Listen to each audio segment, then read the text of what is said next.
হয়তো আজকে আপনার মনটা ভীষণ খারাপ। যে কোনো একজন প্রিয় মানুষ জীবন থেকে হারিয়ে যেতে চাচ্ছে। হতে পারে সেটা আপনার জীবন সঙ্গী আপনার জীবন থেকে হারিয়ে যাওয়ার বাহানা খুঁজছে।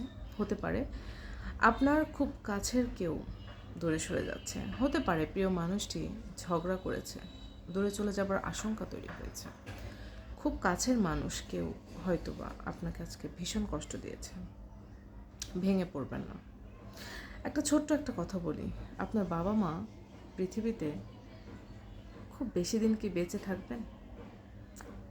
আমরা বেসিক্যালি কি দেখি, বাবা মা সন্তানের আগে মারা যান, তাই তো?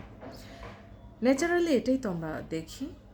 তো একটা সন্তান যখন ছোট থাকে তখন তার মা মারা গেলে সে অনেক বেশি কান্না করে, অনেক বেশি অধৈর্য হয়ে যায়।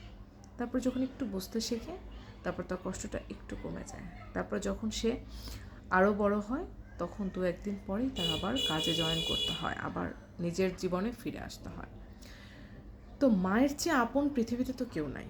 তো তাকে হারায় কিন্তু আপনি আবার নিজের কাজে ফিরতে পারছেন। কিন্তু মা ছাড়া জীবনে বাকি যারাই আছে তারা আপনার জীবনে কেউই এই পৃথিবীতে মায়ের থেকে গুরুত্বপূর্ণ নয়। তো সেই মানুষ চলে যাওয়াকে ঘিরে, সেই মানুষটা চলে যাবে সে আশঙ্কা থেকে আপনি এত ভেঙে পড়ছেন। জাস্ট 3টা দিন অপেক্ষা করেন, কিচ্ছু কষ্ট থাকবে না। আপনি যত বড় কষ্টই পান না কেন, জাস্ট 3টা দিন কষ্ট করবেন। 4র্থ দিন সকালবেলা ঘুম থেকে উঠে দেখবেন অনেকটা হালকা লাগছে।